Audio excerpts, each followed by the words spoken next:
आज हम देखेंगे choose the correct form of verb, जिसमें ख़ास तौर पे सिग्नल वर्ड्स को देखा जाएगा और उससे आप आइडेंटिफाई कर सकेंगे कौन सा टेंस है। फॉर एग्जांपल अगर फर्स्ट सेंटेंस को देखते हैं तो यहाँ येट जो है ये सिग्नल वर्ड है और ये नेगेटिव सेंटेंस भी है। तो येट ने हमें बताया ये परफेक्ट टेंस है, तो ये होगा I have not sold this motorcycle yet, मैंने अभी तक ये मोटरसाइकिल नहीं बेची है।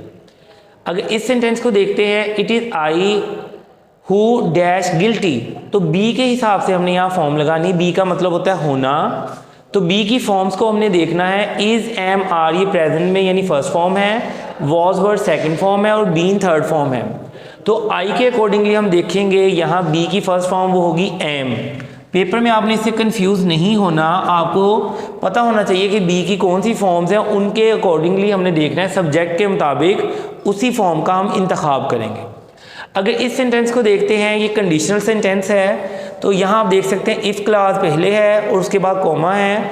और यहाँ अगर दूसरे हिस्से में देखते हैं तो वुड के बाद हैव के बाद थर्ड फॉर्म है, तो क्योंकि हैव के बाद थर्ड फॉर्म है इट मीन ये थर्ड कंडीशनल सेंटेंस है। तो यहाँ भी होगा if you had worked hard you would have passed. इसका अंदर ये ऐसी कंडीशन जो फुलफिल नहीं हुई, इसलिए यहाँ हैड के बाद थर्ड फॉर्म आएगी इफ़ क्लास में, और यहाँ वुड के बाद हैव है और फिर थर्ड फॉर्म है।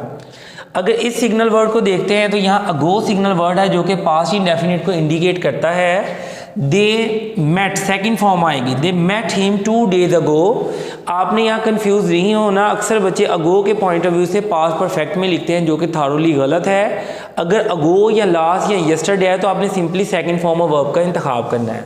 This is the car which I dash last month, जैसे मैंने बताया लास्ट अगर आया तो सेकंड फॉर्म ऑफ वर्ब आएगी जो कि है बॉट। अगर इस सेंटेंस को देखते हैं तो यहाँ डेली सिग्नल वर्ड है जो कि प्रेजेंट इंडेफिनिट को इंडिकेट करता है। ही के अकॉर्डिंगली हम फर्स्ट फॉर्म ऑफ वर्ब के साथ एस या ईएस का इजाफा करेंगे। ही टीचेज अस इंग्लिश डेली। अगर इन दोनों सेंटेंसेस को देखते हैं, अपेरेंटली दोनों में अगर देखते हैं तो ये ऐसे लग रहा है जैसे प्लूरल सब्जेक्ट है क्योंकि एंड है, लेकिन ओवरऑल दोनों मिलके एक आइडिया दे रहे हैं। जैसे ब्रेड एंड बटर, इसका उर्दू में मीनिंग होता है रोज़ी रोटी। तो यहाँ अगेन बी की हमने फॉर्म लगानी है क्योंकि दोनों मिलके एक सिंगुलर आइडिया दे रहे हैं। दैट्स वाई बी की फर्स्ट फॉर्म लगाएंगे जो कि है इज़ नेसेसरी फॉर लाइफ। अगर इस सेंटेंस को देखते हैं स्लो एंड स्टडी जो है ये दोनों मिलके एक आइडिया दे रहे हैं। प्रेजेंट इंडेफिनिट यूनिवर्सल ट्रूथ है, विन के साथ हम एस का इजाफा करेंगे। Slow and steady wins the race. तो मेरे चैनल के साथ ट्यून रहें ताकि रोज़मर्रा ज़िंदगी में मैं आपको इंग्लिश इंप्रूव करने के तरीके बता सकूँ।